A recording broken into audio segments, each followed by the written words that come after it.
معراج میرے اور آپ کے آقا و مولا کا دوسرا بڑا معجزہ ہے۔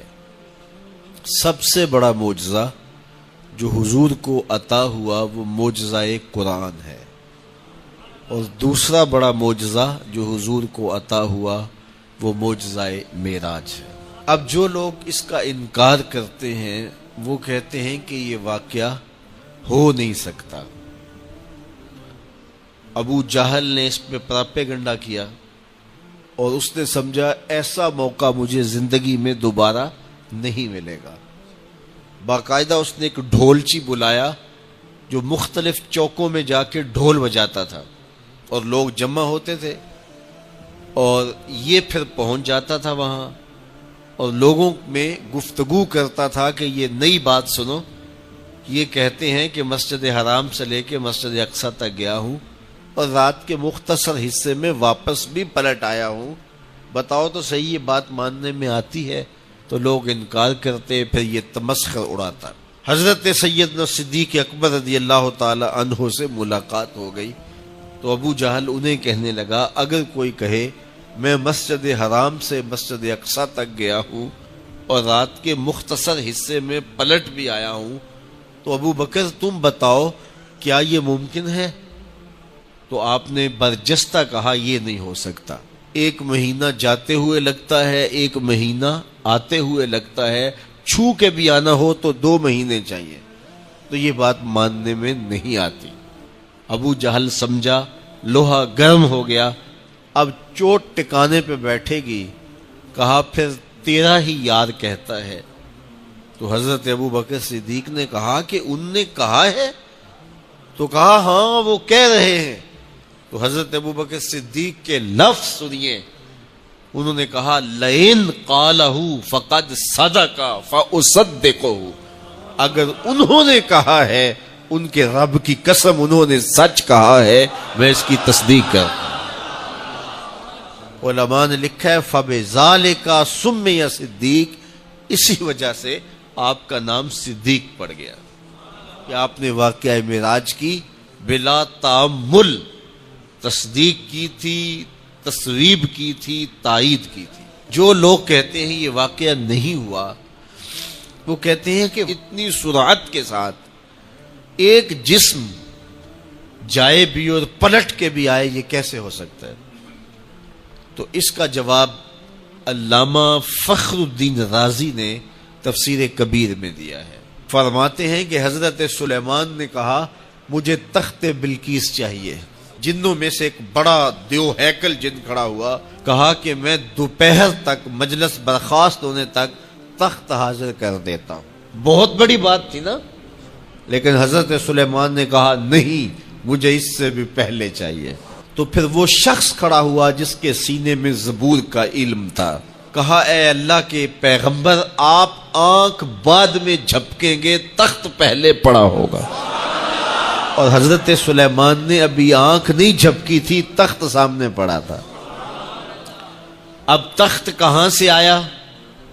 ملک سبا سے، 7 کوٹھلیوں میں مکفل تھا، 60 ہاتھ چوڑا، 80 ہاتھ لمبا۔ امام فخر الدین رازی اس دلیل کو ذکر کرنے کے بعد فرماتے ہیں جب حضرت سلیمان علیہ السلام کا مقتدی یہ شان رکھتا ہے کہ اتنی دور سے تخت بلقیس آنے واحد میں حاضر کر دیتا ہے، تو حضرت سلیمان خود مقتدی بن کے جس کے پیچھے کھڑے ہیں اس مقتدا کی شان کا عالم کیا ہوگا۔ آج لوگ یہ بھی کہتے ہیں کہ اتنی سرعت کے ساتھ اگر جسم حرکت کرے گا تو وہ اپنا وجود برقرار نہیں رکھ سکے گا، ہوا میں تحلیل ہو جائے گا۔ میں کہتا ہوں تخت بلقیس تحلیل نہیں ہوا اور آنے واحد میں پہنچ گیا۔ جب لوہے، چاندی، پیتل اور تانبے کا بنا ہوا تخت تحلیل نہیں ہوا تو جو وجود سراپا نور ہے وہ تحلیل کیسے ہو سکتا ہے؟ مسجد حرام سے مسجد اقصی تک حضور براق پہ گئے اور وہ اتنا سریع رفتار تھا کہ جہاں اس کی نظر جاتی تھی وہاں اس کا قدم پڑتا تھا۔ تو اس نے تو پہلا قدم اٹھایا ہوگا تو مسجد اقصی میں جا پڑا ہوگا. اور اتنی سرعت کے ساتھ وہ رفتار کے ساتھ چلتا ہے, پھر حضور اس کی پشت پہ جلوہ فراز. یہ 1000 کلومیٹر فی گھنٹے کی رفتار سے جہاز چلے تو کسی میں ہے ہمت کہ اس کی ننگی پشت پہ بیٹھ جائے؟ ہوا کی مزاحمت ہی گوارا نہ ہو, پڑخ چڑھ جائیں, آگ لگ جائے, اور جو کروڑوں میل فی سیکنڈ کی رفتار سے جا رہا ہے اس کی ننگی پشت پہ بیٹھنے والے شاہ سوار کی عظمت کو سلام کرنے کو جی نہیں چاہ رہا. اچھا, پھر اتنی سرعت کے ساتھ جائیں تو راستے میں کوئی دکھائی بھی دے تو سجھائی نہیں دیتا, اچھی طرح پہچان نہیں پاتا بندہ. یار تم گزرے تھے, کہا میں تیزی میں تھا, تو تیزی میں جو چیز نظر آئے تو اس کو پوری طرح پہچانا نہیں جاتا. لیکن اب اس رفتار سے جا رہے ہیں, لیکن معرفت کا عالم کیا ہے کہ میں حضرت موسیٰ کی قبر کے قریب سے گزرا, میں نے دیکھا وہ قبر میں کھڑے ہو کے نماز پڑھ رہے ہیں. اور حضور ابھی وہاں پہنچتے ہیں مسجد اقصی میں تو حضرت موسیٰ علیہ السلام پہلے وہاں موجود تھے. یا تو یہ ماننا پڑے گا کہ یہاں بھی موجود تھے, وہاں بھی موجود تھے, اور یا پھر یہ ماننا پڑے گا کہ وہ پہلے چلے گئے. اور اگر پہلے چلے گئے تو پھر کیا وہ میرے حضور سے پہلے چلے گئے؟ تو جواب آیا کہ نہیں, حضور علیہ السلام تو اپنی رفتار سے جا ہی نہیں رہے تھے. حضور تو جا رہے تھے براق کی رفتار سے, اور حضرت موسیٰ گئے ہیں نبوت کی رفتار سے. براق بہت سری ہوگا لیکن نبوت سے سری نہیں ہو سکتا, اس لیے حضرت موسیٰ پہلے پہنچ گئے. یہ ایک مرحلہ مکمل ہوا. اب دوسرا مرحلہ, مسجد اقصی سے لے کے پہلے آسمان تک وہ نور کی ایک سیڑھی تھی, اور یہ براق سے بھی زیادہ سری و رفتار تھی. یہ دوسرا مرحلہ تھا. اور پھر تیسرا مرحلہ, پہلے آسمان سے لے کر کے 7ویں آسمان تک فرشتوں کے پروں پہ گئے. 7ویں آسمان سے سدرہ تک جبریل امین کے پروں پہ گئے. یہ چوتھا مرحلہ تھا, اور ہر مرحلہ پہلے مرحلے سے سری تھا. اور پھر سدرہ پہ جا کے جبریل نے بھی کہا کہ آگے میں نہیں جا سکتا, لو دنوت خطوۃ لاحترقت, اگر میں آگے بڑھوں تو جل کے راکھ ہوتا ہوں. تو حضور علیہ السلام کے لیے ایک سبز نوری تخت لایا گیا جسے رف رف کہتے تھے. اس پہ حضور تشریف فرما ہوئے. پھر وہ کس صورت سے گیا, ان 4 مراحل سے زیادہ سری و رفتار تھا. رف رف کی منتہائی پرواز جب ہوئی تو میں اعلی حضرت کی روح سے فیض لے کے کہتا ہوں کہ رف رف کے بھی بس بس ہو گئے.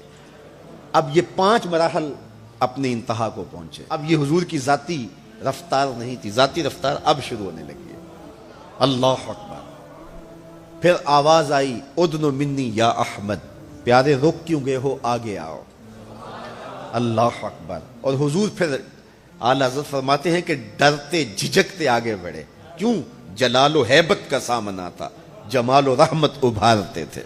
عبد تھے نا, معبود کے حضور حاضر ہو رہے تھے, تو جلال و ہیبت کا سامنا تھا, جمال و رحمت ابھارتے تھے. آواز آئی, محبوب آگے بڑھیے. حضور نے ایک قدم اٹھایا. اب پھر فاصلہ کتنا طے ہوا ایک قدم میں؟ مسجد حرام سے لے کے مسجد اقصی تک براق نے جتنا فاصلہ طے کیا, مسجد اقصی سے لے کر پہلے آسمان تک نور کی سیڑھی نے جتنا فاصلہ طے کیا, اور پہلے آسمان سے 7ویں آسمان تک, اور پھر وہاں سے سدرہ تک جبریل اور فرشتوں نے جو فاصلے طے کیے, پھر اس کے بعد رف رف جہاں تک گیا. ٹوٹل ان 5 مراحل میں جتنے فاصلے طے ہوئے, حضور کے ایک قدم اٹھنے سے اتنے فاصلے طے ہو گئے. اب یہ رفتار تھی میرے حضور کی. پھر ہر قدم میں اتنا فاصلہ طے ہوتا جتنا پیچھے ٹوٹل قدموں سمیت فاصلہ طے ہو چکا ہوتا. اب کوئی حساب کر کے تو دکھائے. اللہ اکبر. اور پھر آواز آتی گئی, بڑے محمد کریم ہو احمد, قریب آ سرور ممجد, نثار جاؤں وہ کیا ندا تھی, وہ کیا سما تھا, وہ کیا مزے تھے. 70,000 مرتبہ آواز آئی, اور حضور کے قدم اٹھتے گئے. پھر کہاں تک پہنچے, کوئی حد ہے ان کے عروج کی, بالا غل اولابے. اور اس کو میرے رب نے سفر نہیں کہا یہ ابھی میرے نبی کی سیر ہے. کیا سمجھو گے میرے رسول کو, اس کی سیر اتنی سری ہے کہ تمہاری عقلیں تھک گئی ہیں, اور اگر وہ سفر کرنے پہ آئے تو پھر عالم کیا ہوگا.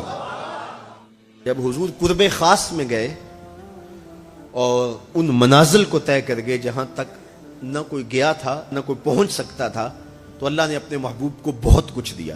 70,000 اسرار تھے, 70,000 رموز تھیں, 70,000 حکایات تھیں.